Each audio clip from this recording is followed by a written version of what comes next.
దగ, మోసం, అబద్ధాలు, స్కాము ఇవే కనిపిస్తాయి.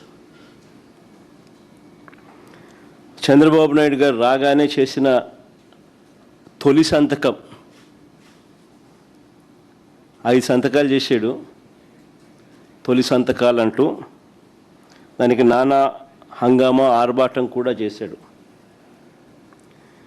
అందులో భాగంగా ఇది కూడా ఒకటి. ఇందులో మెగా డిఎస్సి అనేది ఒక సంతకం. మెగా అనేది ఏమిటో నాకైతే అర్థం కాదు, కానీ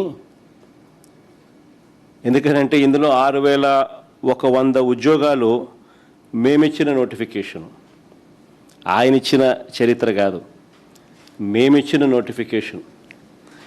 ఆ నోటిఫికేషన్ 6100 పోస్టుల నోటిఫికేషన్ను చంద్రబాబు నాయుడు గారు వాటిని భర్తీ చేయకుండా రద్దు చేసి రిక్రూట్మెంట్ ఆలస్యం చేశాడు. ఆలస్యం చేసి ఈ 6100 పోస్టులు ఏవైతే మేము ఇచ్చినామో, మా హయాంలో నోటిఫికేషన్ ఇచ్చిన పోస్టులు ఉన్నాయో వాటిని మళ్ళీ తిరిగి తీసుకొస్తూ మొత్తంగా కలిపి ఒక 16,000 పోస్టులకు ఆయన నోటిఫికేషన్ ఇచ్చాడు.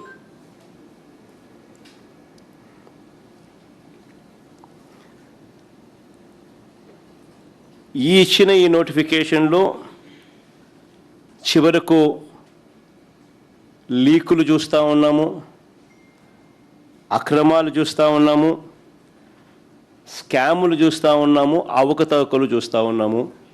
ఇప్పుడు చంద్రబాబు నాయుడు గారి ఈ 16,000 పోస్టులకు సంబంధించిన రిక్రూట్మెంట్ ప్రాసెస్లో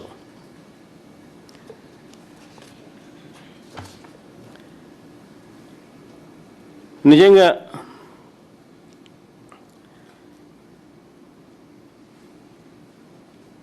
చంద్రబాబు నాయుడు గారిని నేను ఇక్కడే ప్రశ్నిస్తూ ఉన్నా. 16,000 పోస్టులకే ఇన్ని స్కాములు కనపడతా ఉన్నాయి, ఇన్ని అవకతవకలు కనపడతా ఉన్నాయి, ఇన్ని లీకులు కనపడతా ఉన్నాయి. ఇది చంద్రబాబు నాయుడు గారి చరిత్ర చెప్తా ఉన్న నిజం. మరోవైపు ఆయనంతటా ఆయన సెల్ఫ్ సర్టిఫికెట్లు చాలా ఇచ్చుకుంటుంటాడు. రికార్డ్ అంటాడు, మెగా అంటాడు, రకరకాల పద్ధతులు, రకరకాల మాటలు మాట్లాడతాడు. నేను చెప్తా ఉన్నా చంద్రబాబు నాయుడు గారికి, అయ్యా చంద్రబాబు నాయుడు గారు, రికార్డ్ అంటే ఏమిటో నేను ఒకసారి చెప్తా, తెలుసుకో చంద్రబాబు అని చెప్పి నేను చంద్రబాబు చెప్తా ఉన్నా. వైఎస్ఆర్సిపి ప్రభుత్వంలో రాష్ట్ర చరిత్రలో కానీ దేశ చరిత్రలో కానీ కని విని ఎరుగని రీతిలో ఒకే నోటిఫికేషన్ ఒకే టైంలో 130,000 ఉద్యోగాలు భర్తీ చేసిన చరిత్ర ఈ రాష్ట్రంలో కానీ ఈ దేశంలో కానీ ఎక్కడైనా జరిగింది అని అంటే అది ఒక్క వైఎస్ఆర్సీపీ ప్రభుత్వంలో మాత్రమే జరిగిందని గర్వంగా చెప్పగలుగుతాను. రికార్డ్ అంటే ఇది అని కూడా చెప్పగలుగుతాను. గ్రామ స్వరాజ్య సాధన, సుపరిపాలన, ఈ 2 లక్ష్య సాధనగా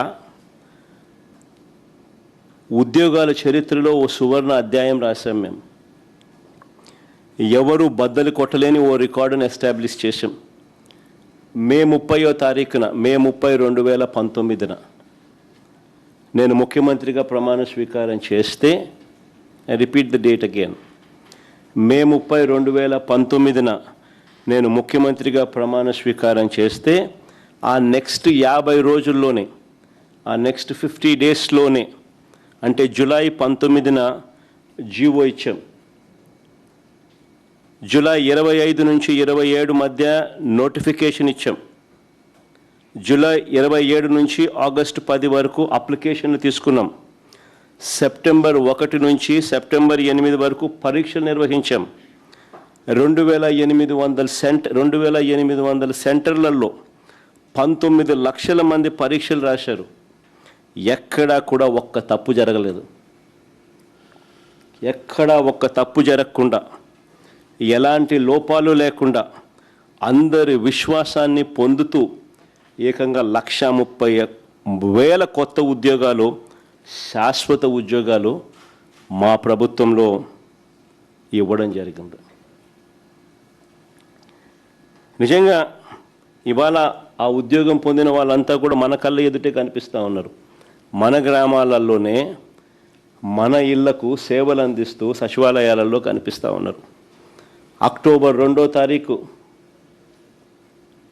గాంధీ జయంతి నాటికల్లా మొత్తం ప్రక్రియ పూర్తి చేసాం. అంటే మే 30th నుంచి అక్టోబర్ 2 దాకా మొత్తం ప్రక్రియనే పూర్తి చేయగలిగాము అని అంటే కేవలం 4 నెలలు. 4 నెలల్లోనే అత్యంత పారదర్శకంగా, ఒక్క తప్పు కూడా దొరలకుండా, ఎలాంటి లోపాలు లేకుండా ఓ చరిత్ర సృష్టించడం.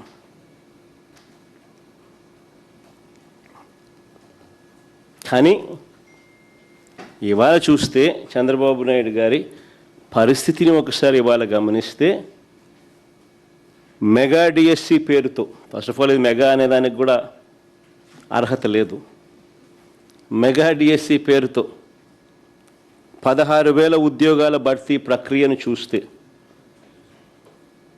అది వేరే విషయం. ఇందులో 6,100 మా హయాంలోనే మేము నోటిఫికేషన్ ఇచ్చిందే ఆయన రద్దు చేసి దాన్ని క్యాన్సిల్ చేసి 6,100 కూడా దీంట్లో యాడ్ చేసుకుని మొత్తంగా 16,000 నోటిఫికేషన్ ఇచ్చినాడు అనేది పక్కన పెడితే, అయినా ఇది మెగా అనే జాబితాలోకి ఎక్కడ రాదు.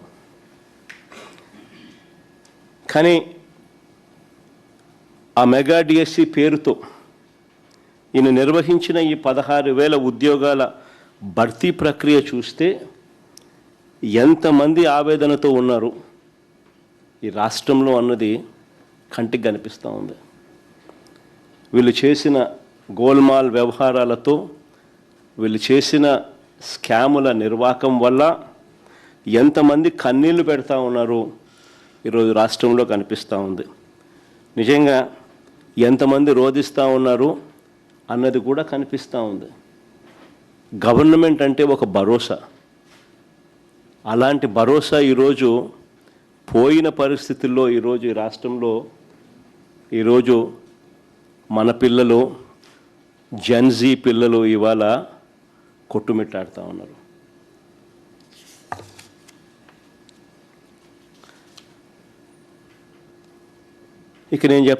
ఇక చెప్పబోయే పాయింట్లను ఒక 6 పాయింట్లుగా విభజించాను. ఎవరికైనా కూడా 6 పాయింట్లు చూస్తే ప్రతి పాయింట్లోనూ స్కామ్ ఎలా జరిగింది, ఏ స్థాయిలో జరిగింది అన్నది కూడా అందరికీ కూడా అర్థమయ్యే విధంగా చెప్పబోతా ఉన్నా. డిఎస్సి మొదటిది. డిఎస్సి మాత్రమే కాదు, ఏ పరీక్ష, ఏ పేపర్ తయారీ ప్రశ్నలైనా కూడా, డిఎస్సి కాదు, ఎనీ పరీక్ష, ఏ పరీక్ష అయినా, ఏ పేపర్ తయారీ అయినా కూడా ప్రశ్నలు అప్లోడ్ చేయడం, డిజిటల్ నిర్వహణ, ఇవన్నీ కూడా అత్యంత కాన్ఫిడెన్షియల్గా జరగాలి ఏ పరీక్షకైనా కూడా. కానీ ఈ ప్రభుత్వంలో ఈ రహస్య ప్రక్రియ కాస్త ఏమైంది ఒకసారి గమనించండి.